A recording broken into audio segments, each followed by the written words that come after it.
Right,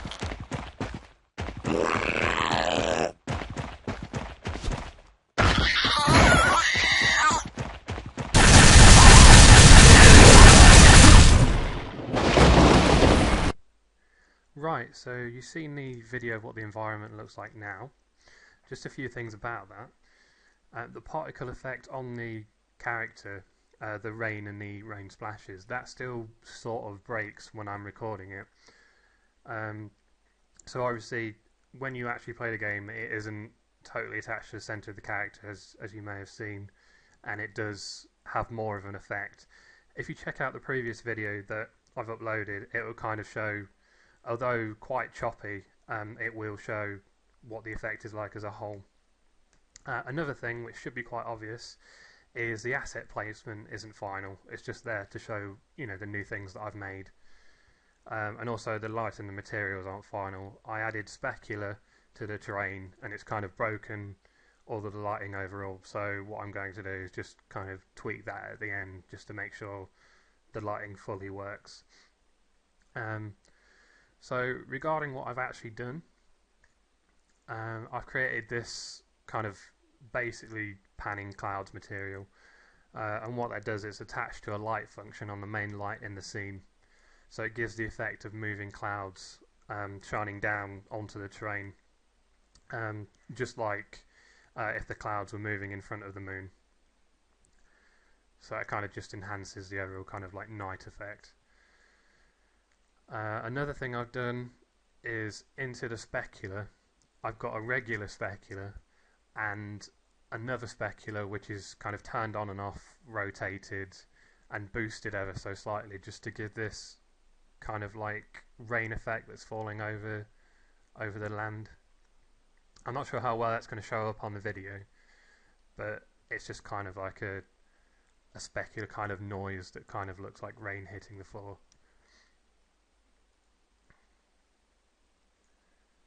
On from that, I've made a new water texture. It just makes it look less kind of cartoonish overall. I've changed the post-processing in the water just so it looks a little more blue as well. But obviously don't forget this isn't final, it's just kind of, you know, it's just there. But I think that looks better overall. It's also got the depth blending, so as you can see it just kind of fades out on the edges. On from that, as you've probably seen, I've made a selection of new assets. This is just kind of the sign that I've got, which at the moment is in as a skeletal mesh, so that's allowed me to apply physics to it so that when you shoot it, it can react. But I haven't finalised any of the physics on it. It's the first time I've done anything like this, so it looks a bit stiff at the moment, but I will be fixing that for the final piece. On from that, not a great change in the materials on any of the foliage, but what I have done is in the world position offset I've set up these nodes so that when the wind actor is placed in the level, all of the textures react to that. So it just adds a bit more life to the environment and it looks kind of like the wind's blowing through the trees. I haven't set up any of the strength or anything like that on it just yet. But at the moment it's just there, kind of a proof of concept to see whether I like it or not and whether, you know, it's deemed a nice effect overall. Also is this the rain effect, which is pretty much the same as how Epic have done it in the GDC map and the day and night map, where the rain is all through the diffuse channel rather than doing it through the specular or the normal channel.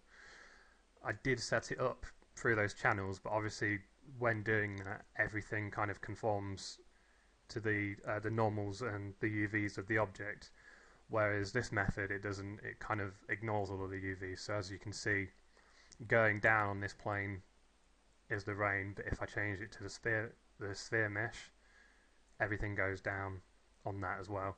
So it's not related to the UVs in any way. And basically I've applied this over the whole of the environment, but it's all run through the material instance constant. So it's only really kind of called once, so it's not as inefficient as you think it might be overall. And finally I've just created, fairly stupidly, I thought it would be nice to have a fire effect in, and then as soon as I'd finished creating it I thought, oh, you know, it's a rain kind of environment, you're not going to have a campfire. So I mean, that's quite a nice effect, but what I've done also is remove the flames distortion and the sparks, and had just a simple kind of smoke effect, so that it looks like the campfire's been put out by the rain. So I mean, that's not like a final effect. I'm not sure if I'm going to have that in the final piece, but once again, you know, it's just there to add a bit more life to the environment as a whole. And I think that's pretty much everything that I've changed this time around. So I'd be interested to hear your opinions on that. Alright, thanks.